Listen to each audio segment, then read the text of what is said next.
Okay, I filled my radiator with distilled water. You can get it at grocery stores for really cheap. I got this bottle for 99 cents, and it usually takes about 2-3 bottles.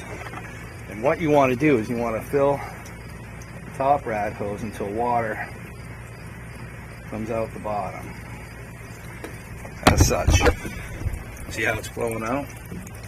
You also want to fill the overflow reservoir tank, as I did earlier before doing this video, and then reattach the top hose so that there's no more leaking. And what you want to do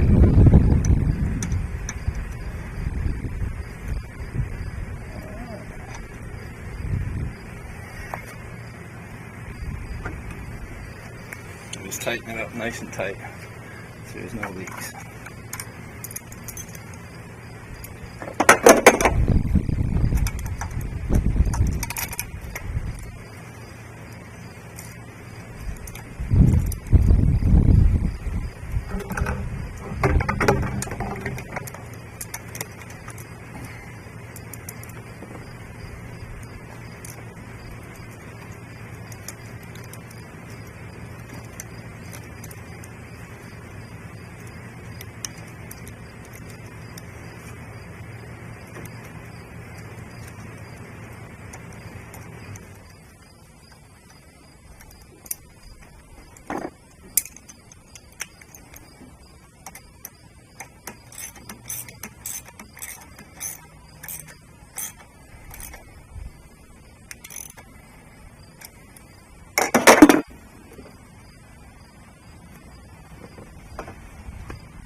Okay, so now we can take our pop bottle funnel, come over to the overflow tank, and finishing filling up the system.